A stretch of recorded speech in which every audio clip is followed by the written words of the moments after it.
War begins. Russia launches full offensive to attack Ukraine, a brutal act of war.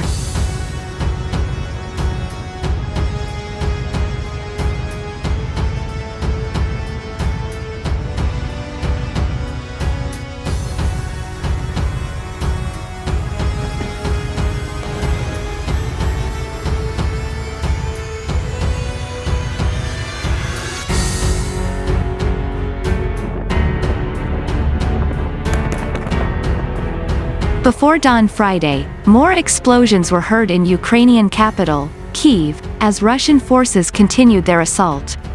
Several journalists published footage that appeared to show missile strikes on the capital. Russia launched a full-scale invasion of Ukraine on Thursday, unleashing airstrikes on cities and military bases, and sending in troops and tanks from three sides in an attack that could rewrite the global post-Cold War security order. Ukraine's government pleaded for help as civilians piled into trains and cars to flee. Military forces battling Russians on multiple fronts suffered dozens of casualties. A Ukrainian government official, Anton Gerashenko, said Kyiv was being targeted by cruise or ballistic missiles, CNN reported.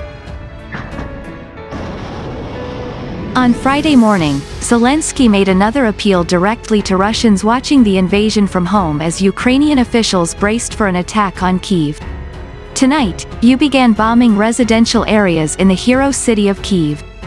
This is like 1941, the Ukrainian president said, according to a translation by the Financial Times. I want to tell all Russian citizens who are coming out to protest. We hear you, you heard us, you started to believe us. Fight for us. Fight the war.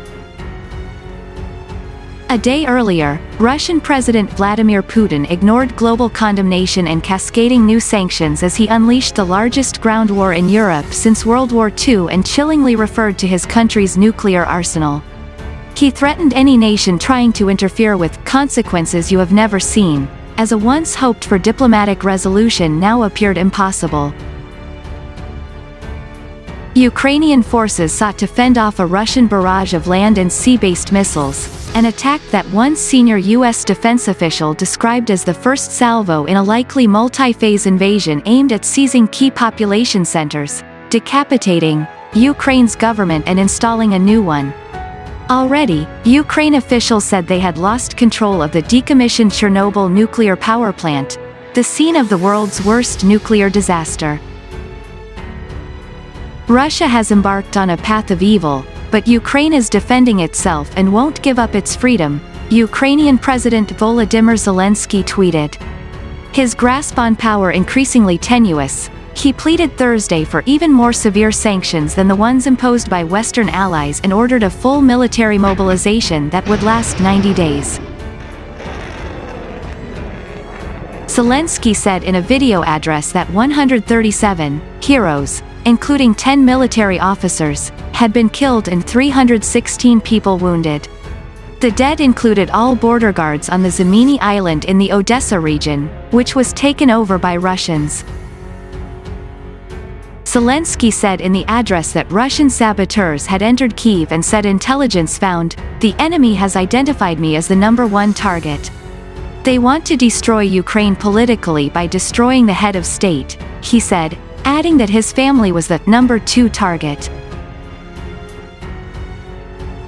President Joe Biden announced new sanctions against Russia, saying that Putin chose this war, and that his country would bear the consequences. Other nations also announced sanctions or said they would shortly. Fearing a Russian attack on the capital, thousands of people went deep underground as night fell, jamming Kiev's subway stations. But the exhaustion was clear on many faces. And the worries. Nobody believed that this war would start and that they would take Kyiv directly, said Anton Mironov, waiting out the night in one of the old Soviet metro stations. I feel mostly fatigue. None of it feels real. The invasion began early Thursday with a series of missile strikes, many on key government and military installations, quickly followed by a three-pronged ground assault. Ukrainian and U.S. officials